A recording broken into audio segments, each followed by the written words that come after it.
The body, the human body, is incomplete. But we have one great advantage. It can be modified. Your own natural capacities can be enhanced.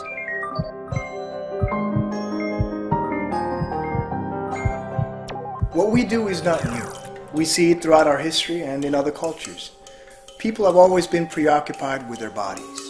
Ladies in Victorian times used wigs and corsets to look pretty and to move gracefully. Chinese women showed their purity and status by binding their feet and stopping their natural developments. I could give you innumerable examples. Humans have a natural desire for perfection. Who will settle for normal when you can be perfect? Erase from your life all that annoys you or you simply do not like. Just go to the nearest supermarket, pharmacy, and see all the choices that you really have today.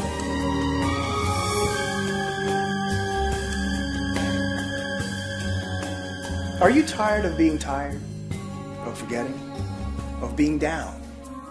If you want to be the perfect mother, the perfect businesswoman, always happy, energetic, young, new technologies are out there on the market just waiting for you. We offer you implants and prostheses to delete and transform your undesirable body features and to correct your congenital defects. Now bionic prostheses will allow athletes to win competitions. Total freedom. Freedom of movement. Freedom of morphology. Freedom of choice.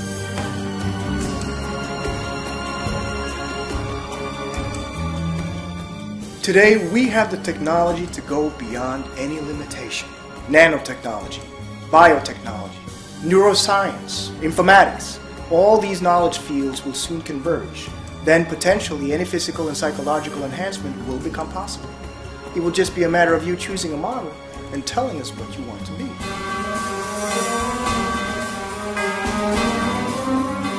Superior bodies and minds, bodies without pain, without limits. But this kind of development have raised some ethical questions in the past. No, it's nothing like that. You got it all wrong. People tend to think that they are born normal, that they think that they are complete.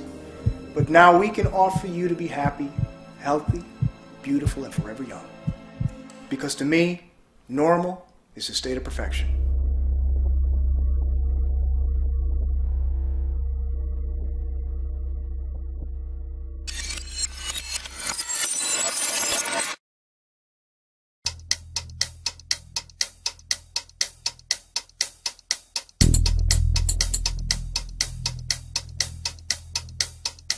With more and more people traveling the world, it becomes increasingly difficult to keep track of individuals.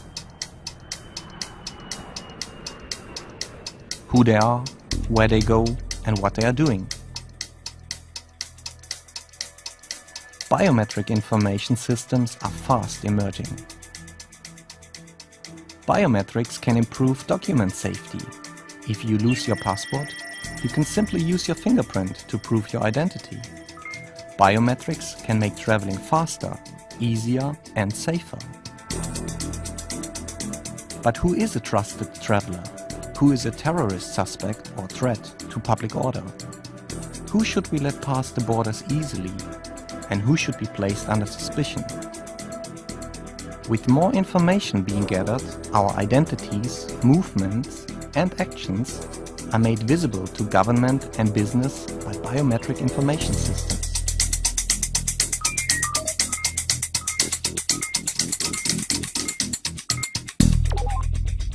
Biometric technologies are automated methods for recognizing and identifying people. Fingerprinting, iris scan, facial recognition and voice recognition are biometric methods. In the near future, there will be more biometric technologies using DNA, gait or body odor, or even recognizing suspicious behavior and criminal intentions. Possible threat to public or gender male. Height 180.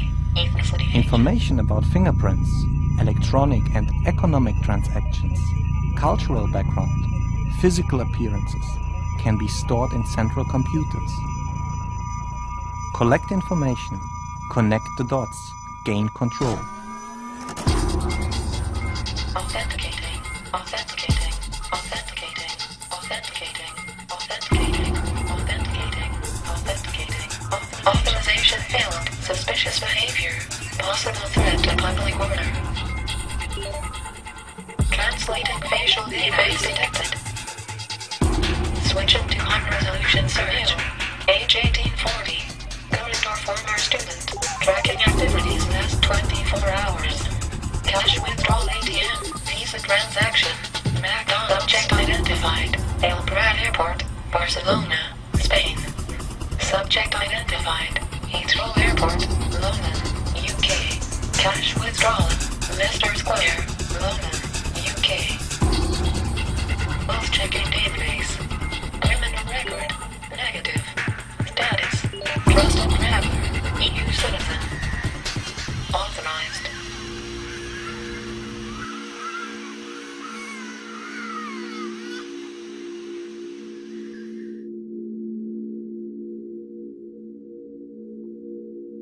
Allow me to share with you where I would like to see us move, toward a world that is banded together by security envelopes, meaning secure environments through which people and cargo can move rapidly, efficiently, and safely without sacrificing security or privacy.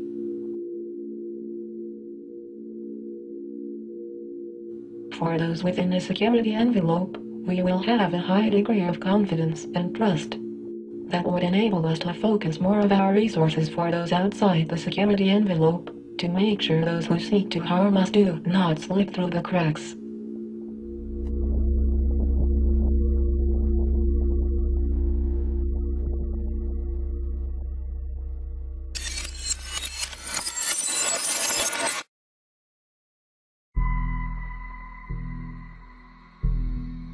For a long time, we have used maps to find our way in the world.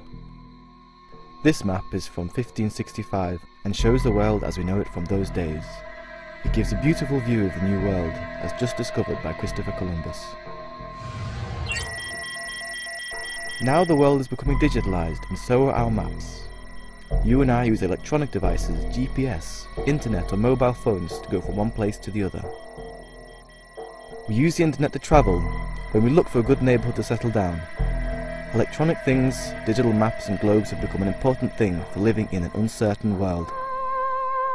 The world is changing again.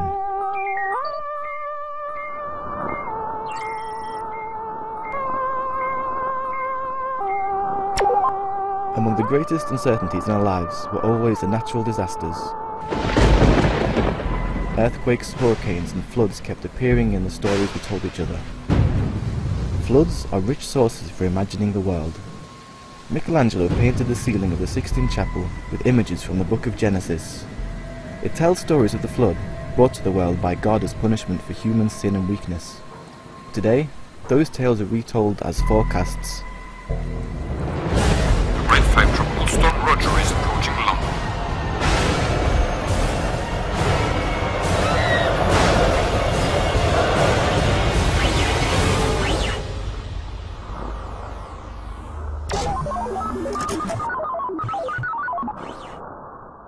Maybe the tales are true.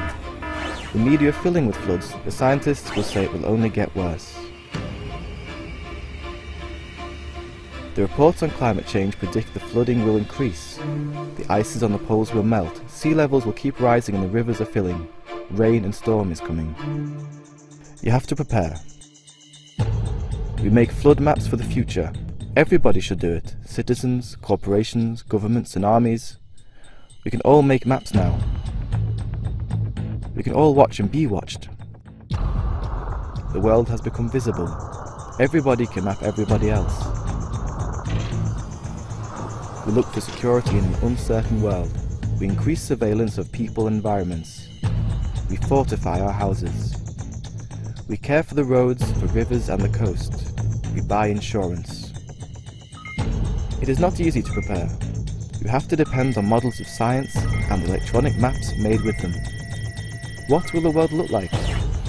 We try to take precaution. We make plans for the future. Can models be trusted? We make arguments in international treaties. We place our faith in hope and justice. We seek security for ourselves.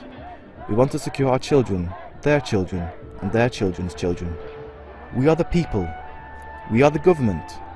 We are the activists. We are the corporations. We are the army. We want justice, security, and care. So tell me, what's special about digital globes? This is not like any map you have ever seen. This is a 3D model of the real world, based on real satellite images combined with maps. Get your own digital globe. Put the world in perspective.